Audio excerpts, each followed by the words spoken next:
عليكم ورحمة الله وبركاته وجنا الكيني مع مشرف وإذا سو دواad walaalay qaaliga meel kasto dunida daafeeda ka joogtiin maanta mawduuceena waxa waaye in gabar Soomaaliyeed oo dariskeena waxay dhacday ninkii inuu ku furay 3 caruur ah walaalay qaaliga 3 caruur haduu ku furay gabadhii uu furay haduu u furay ilmihii ma ku dhaqaaleysanayo caano ma siinayo ilmihii ma soo booqanayo gabadhii ayuu ku deeriyay ilmihii bari markay ilmahaas weynaadaan walaalay qaaliga aabahaas wuxuu leeyahay ilmaha iga maqan bari ilmihii way weynaanayaan haduu ilaahay deesto dad fiican noqonayaan hooyada kullee buu ay dadaalaysaa wuxuu leeyahay ciyaala iga maqan walaalay qaaliga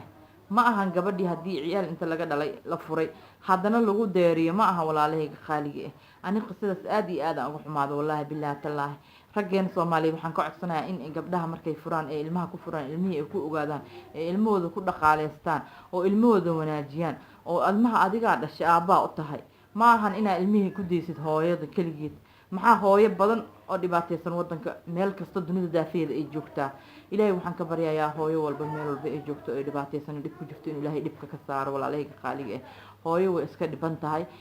dhibkana Allah ka baxsho meel walba ay joogto hooyooyinka Soomaaliyeed ilaahay waxaan uga baryayaa in dhibkooda oo uga dhigo ay dhibkii ay yani ku baji doonaan oo ilmahooda baariyaal ilaahay uga dhigo kuwii rafaadkooda raaxo uga daba marti ilaahay ha uga dhigo meel walba ay joogaan walaalay qaaliga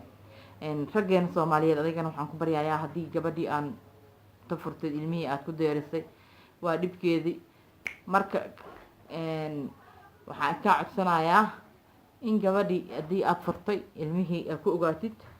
si barkama ilmahaaga aadan isa kaaga dayacmin hadii ilmihii hooyada ku deerisay hadhowti ilmihii uqdada galayso waxa dhacaysa inay ku raasaan waxa dhacaysa inay ku nacaan waxa soo dhan yaa koos karay adiga keentay marka rageena waa ku ciyaarinaha hooyooyinka Soomaaliyeed sida loo dhaamo hooyooyinka Soomaaliyeed way ku dhalatay hooyo way ku dhashay gabar way kula dhalatay waa ad qabtaa marka walaalay qaaliga gabar lagu ma dhiilo xaaskaaga ku ciyaarin waxaan ka codsanayaa hadii ay calaf dhamaado la kala tagan in ciyaalka lagu ogaado hooyooyinka aan lagu deerinin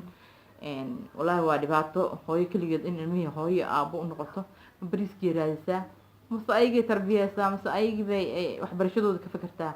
marka walaalay qaaliga waxaan iska baryayaa in la isku tanasulo oo ilmihii meeshaas lagu dhaqaaleysto marka hadii ay ku cusub tahay channelkayga subscribe dheh laagana isaar share garay waa maasantahay